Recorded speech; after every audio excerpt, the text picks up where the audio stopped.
It's another super rainy day here in England, and today we're going to go venture into ancient Roman times, back to 70 AD, when the Romans bathed right here in what was natural hot springs, one of the very few ones in the entire island. Now, you can just imagine the ancient Romans right over here, and these are the Roman baths of the city called Bath. Yeah. They weren't too creative with the name, but it's because these baths were very important to the city's history. Now, for many hundreds of years, this was lost to history until it was excavated. And by the 1600s, people started visiting it as a tourist attraction. Here, this modern addition was built in 1897.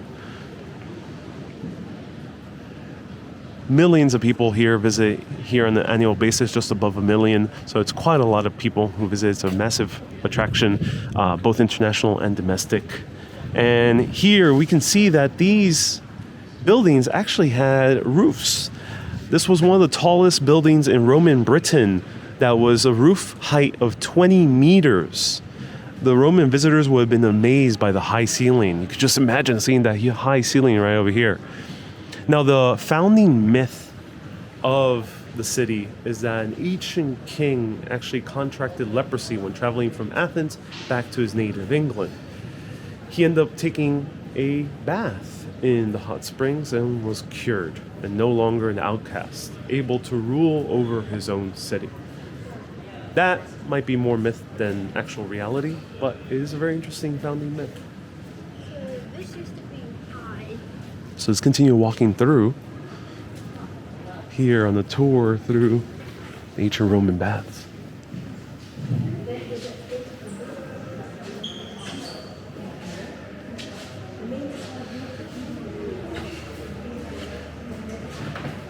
So here it says, in Britain are hot springs adorned with the sumptuous splendor for the use of mortals. Minerva is the patron goddess of these. And right over here we have the hot spring.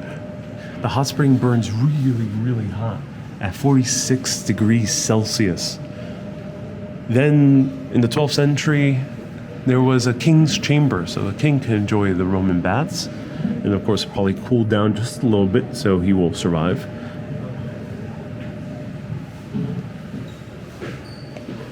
And we can see how deep this goes, of course, going down to very, very hot temperatures the further down you go. Let's go downstairs.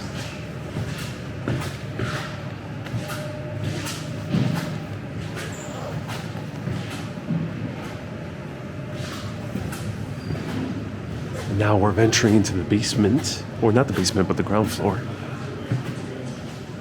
People visited the Roman baths and the sacred spring. Wow. So this was open to everyone, men, women, soldiers, civilians. Anyone can bathe here.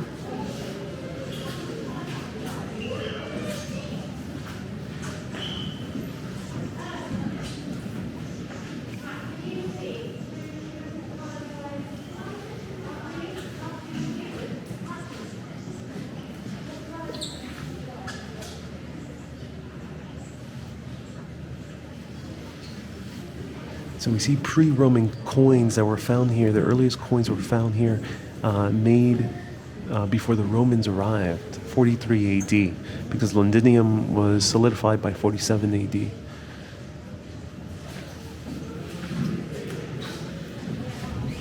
I'm so excited.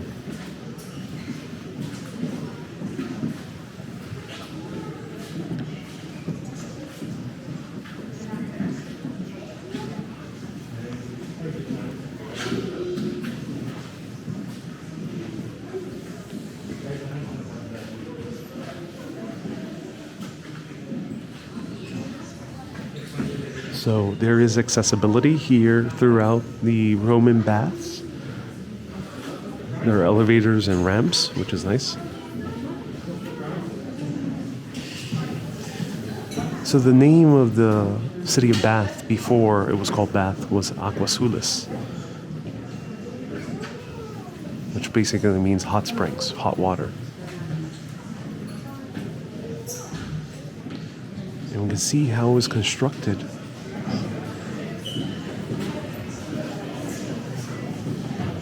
With what appears to be a temple for Minerva, right there in the center.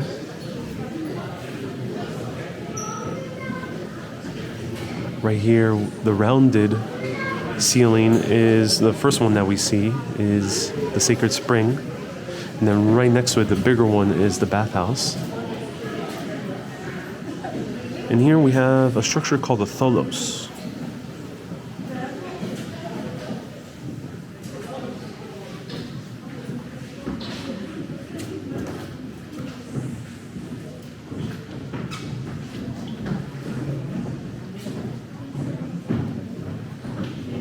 So here's the pediment that they actually recovered from the temple. Wow.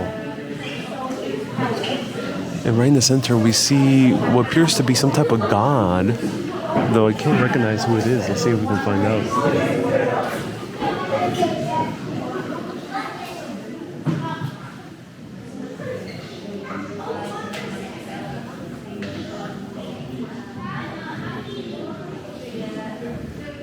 So yeah, it was dedicated to Minerva. For people who don't know, Minerva is a Romanized version of Athena. And even in modern day America, we have Columbia, back in like the 1700s or so. So that tradition has continued even to the modern day.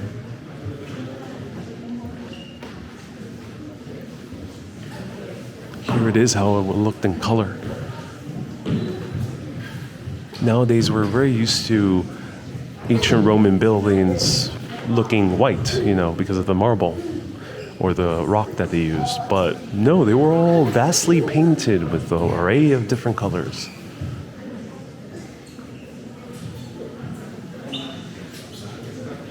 That's why when you see a movie and they show ancient Roman buildings plain, completely incorrect.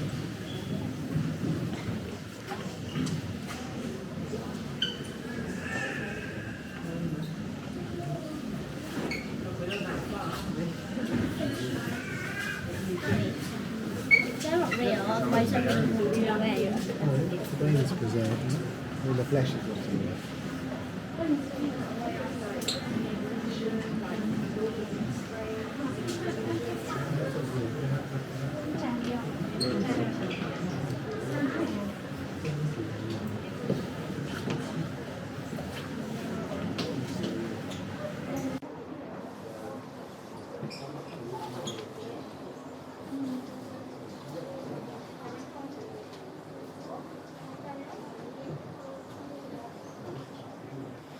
Different artifacts from the soldiers in Aquasulis.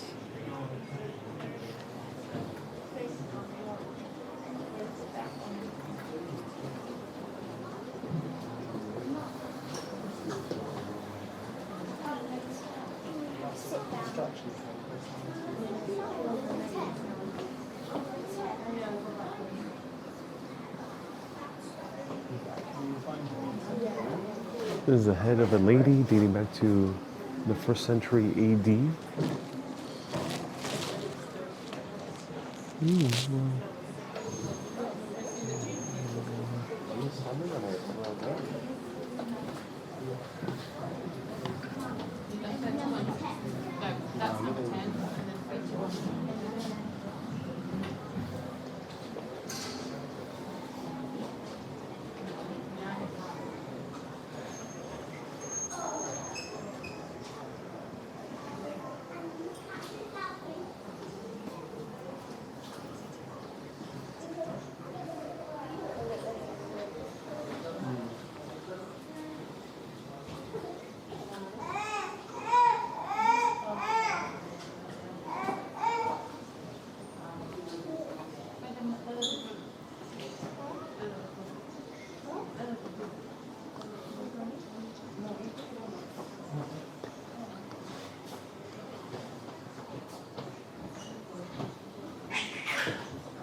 I want to do 100. I want to do 100 now, and then I'm going to do 300 like that.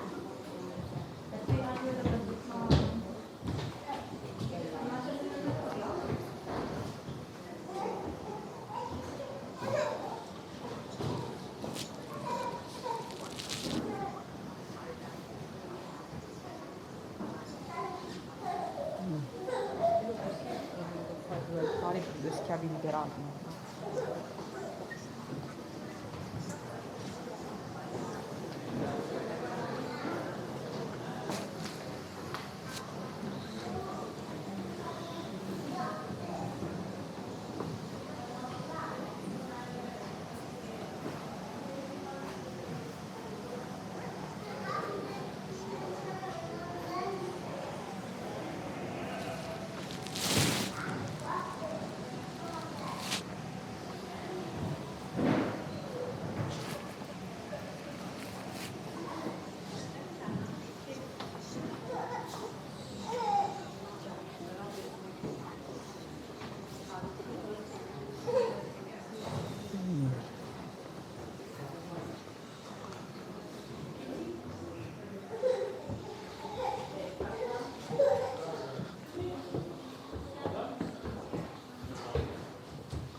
So this is the buttress of the spring building. These massive block stones form a buttress supporting the corner of the building over the sacred spring. As we mentioned, the ceiling would have been very, very high. We're walking right above the foundations.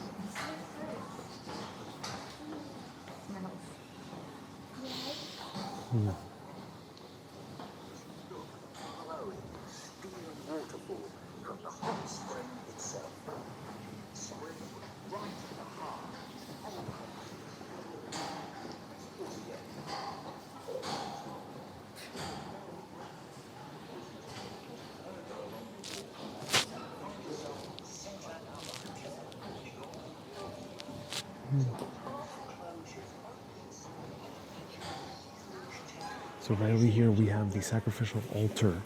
Not sure what they sacrificed, if anything.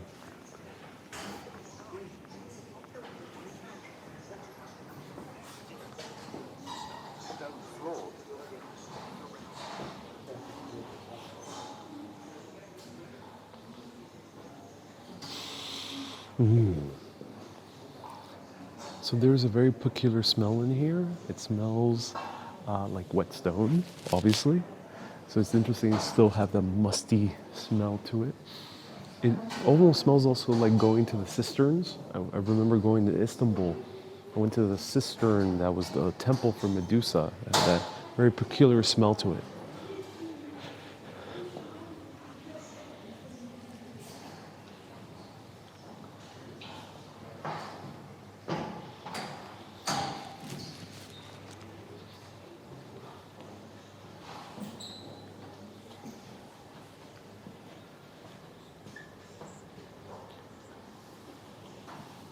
Here's the head of Minerva.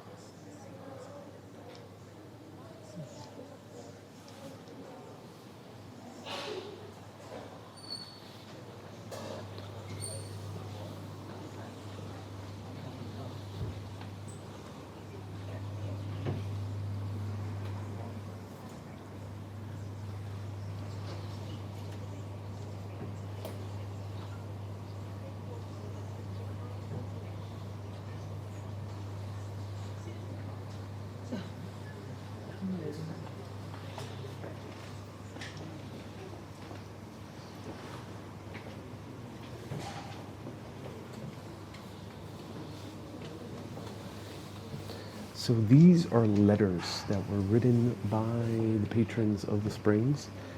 Some of them were criminals, and they were asking for some type of penance from one of the gods. So some of the letters were written to Mars or to Mercury, to Minerva herself, and these are surviving still to this day. Also, some of them are airing grievances, so someone being pissed off because they stole their bronze pot and other things like that. There was one guy right up here who complained about theft of gloves and that he wished that that thief would lose his mind and his eyes. Wow. That's a pretty strong thing to wish upon someone who steals a pair of gloves.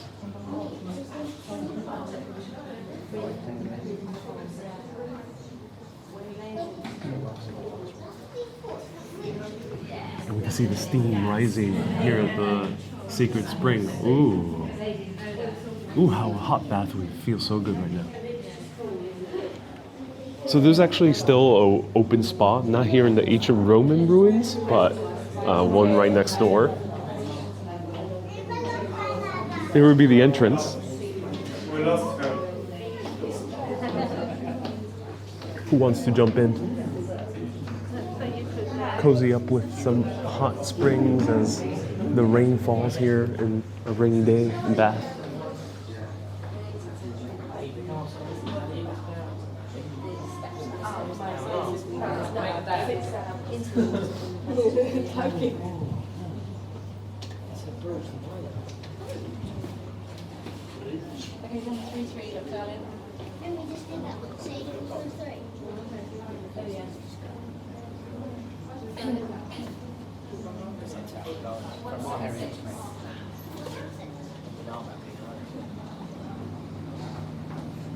So right over here, we see one of the entrances to the hot spring, to the sacred spring. And you see right here, we have an orange line. That orange line denotes where the water level used to be. So I would be just a step away from getting my toes wet. So you can imagine how deep it was. Some people can fully swim in them.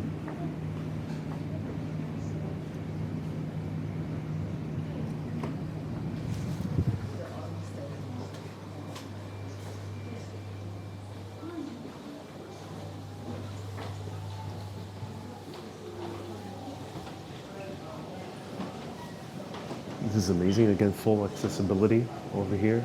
Elevators, ramps, smaller elevators to get between steps. Here are the cornices of the temple of Minerva.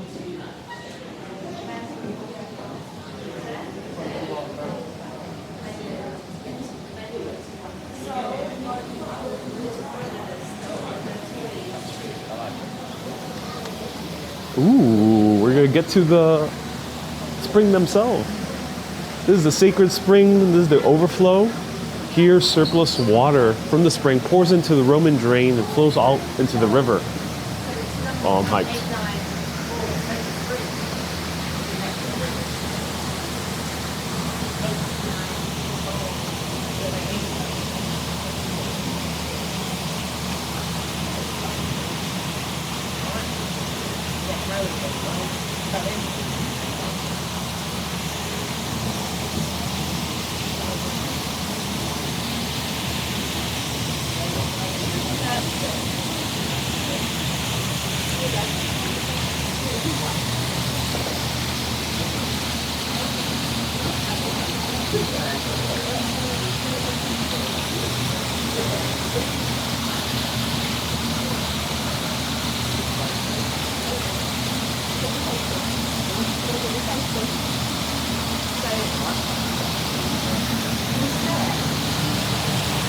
Wow.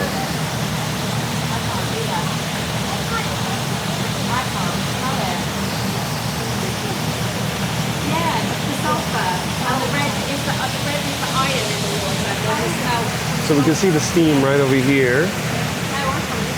And it feels a lot hotter right here. All that water vapor. Ooh, great for a sauna. Which they most certainly had here. A columbarium.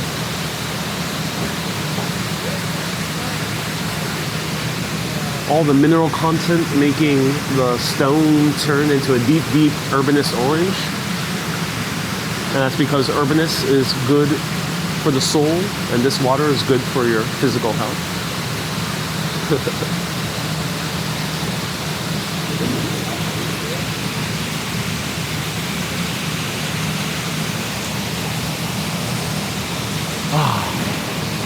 Feels so good.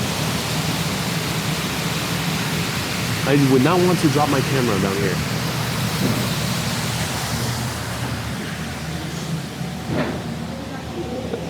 That's amazing. Oh, now I want to go to a spa and kind of chill out like the Romans did. So this is how they controlled the water. In the 1st century AD, Roman engineers built a stone-walled reservoir around the sacred spring to supply hot water to the baths. The overflow to the left was built into the east wall of the reservoir. From here, water pours into the main drain and flows beneath your feet into the river Avon. Cool, the river Avon that leads over to Somerset, to Glastonbury. Ladies and gentlemen, it's all connected.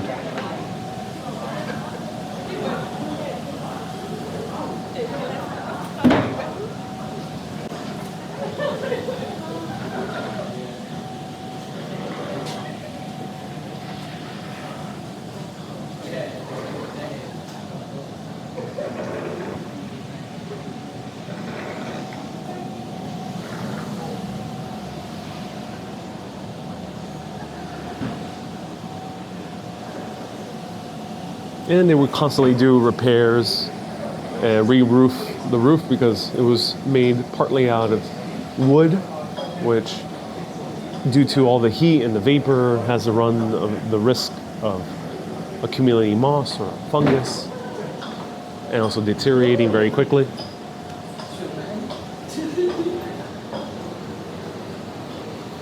So here's the Roman drain that overflow leading down to the river Avon.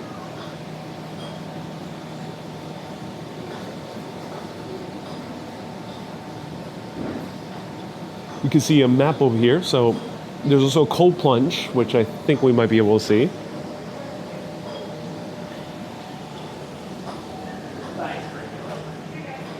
And here's a replica brick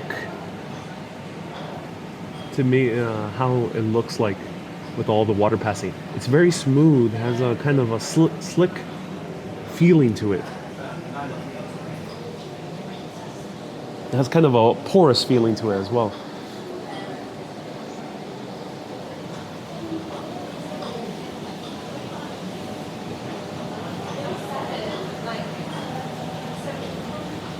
Here are gemstones. These gemstones were found in the Roman drain close to this spot in 1878. In 1878 is when they found it, but these date back to 4th century AD. They were embedded into the stone sometimes, or they were pressed into letters. Wow. That's impressive.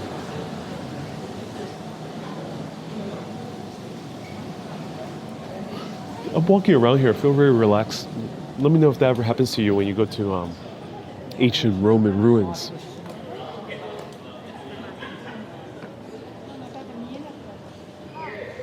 So here we are in the water. It says, do not drink or touch the water, it's untreated. Do not picnic around the baths. And do watch your step.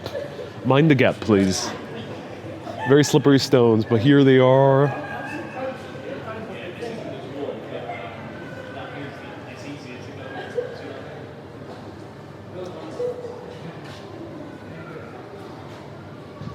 We started up there.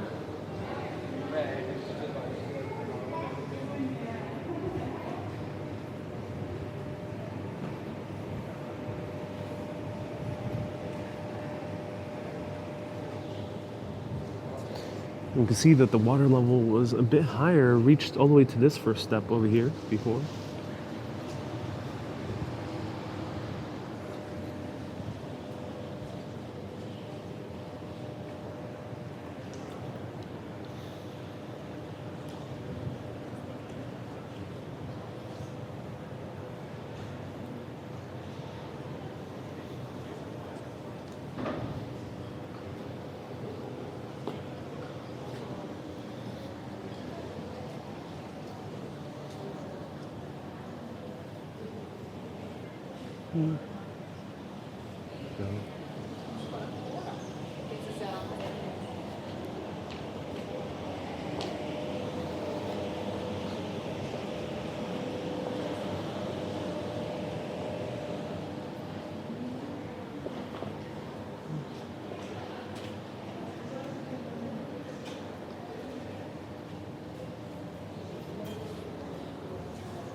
Let's go inside.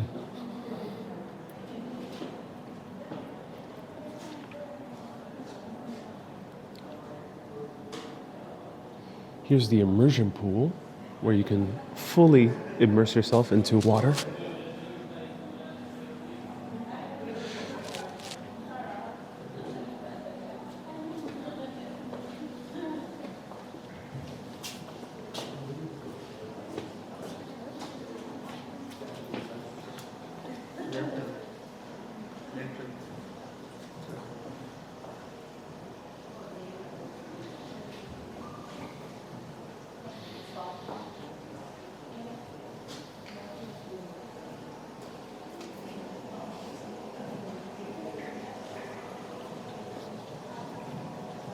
Here are the east baths, and sometimes they were segregated between men and women.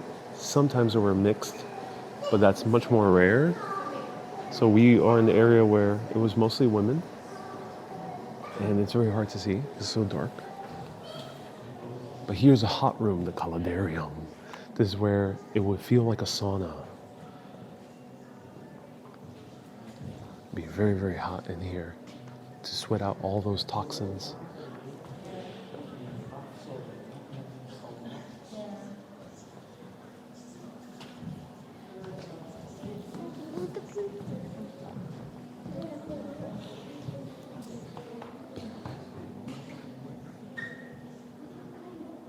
So part of this floor was actually laid with mosaics.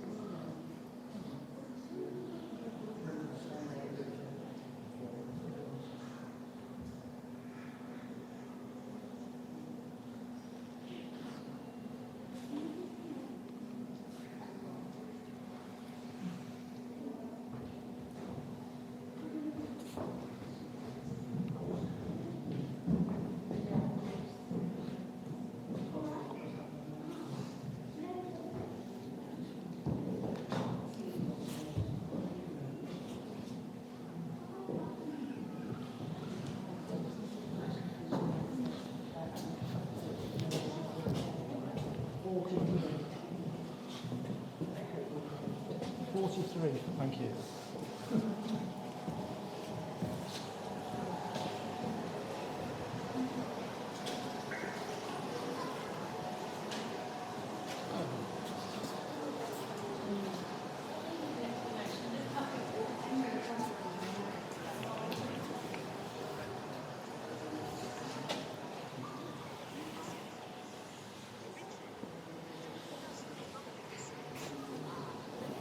Oh, sorry.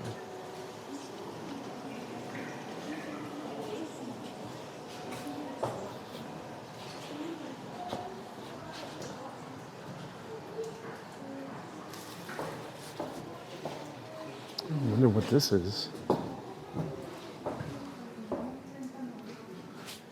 There is no plaque.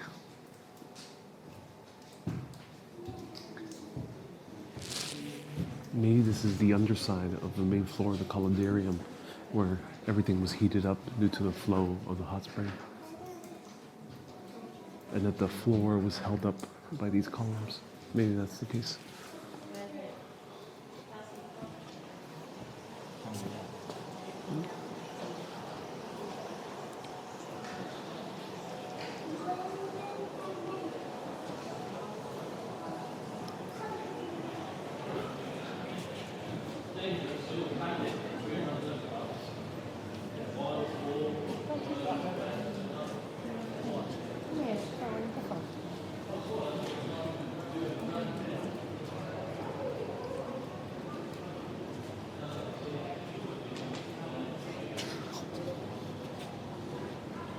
Do watch out, uneven steps here.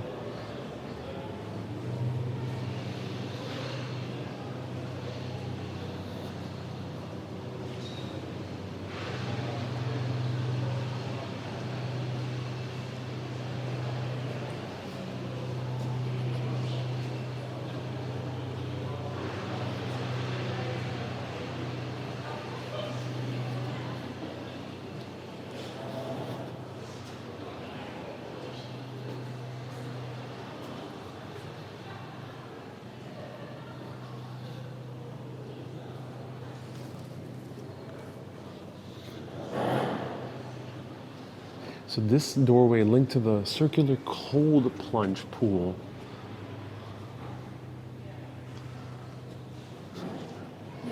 So you go in order. You go cold, tepid, and super warm. One after the other. So you'll have the full experience of temperatures.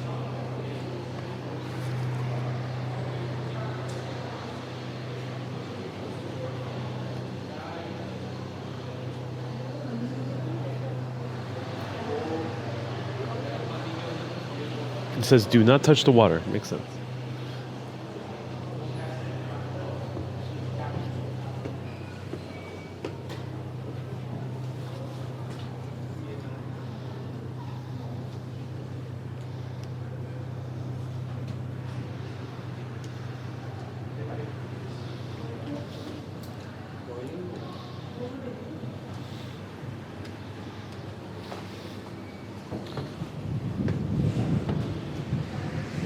Whoa, so cool. The sacred spring once again.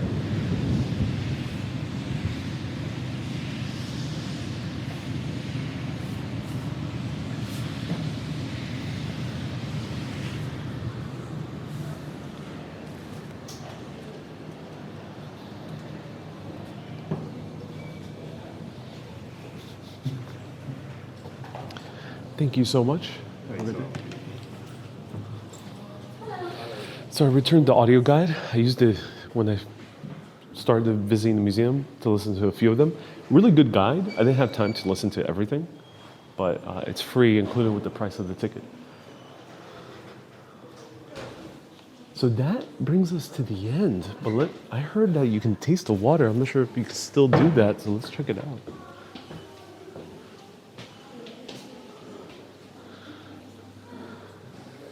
Yeah, I think there's no more.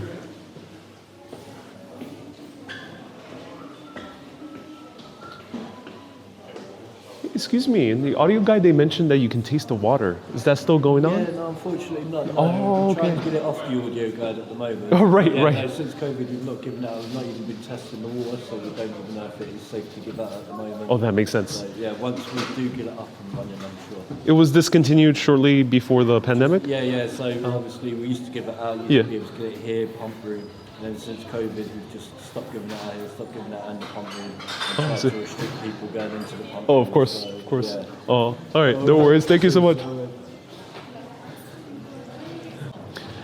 So unfortunately, no water to be drank from the pump room. It used to be a attraction. It was discontinued slowly. It was discontinued shortly before the pandemic, as the gentleman mentioned. It would have been cool to try the water, but there's other places here in England where you could try sacred waters. So maybe I'll bump into them on my journey. These are the ancient Roman baths in Bath. Highly recommend visiting them. It was a fun time going through them. And everyone, thank you so much for watching this long, quiet, extended tour. Keep being awesome and always keep on exploring. Have a great day, everyone. Cheerio.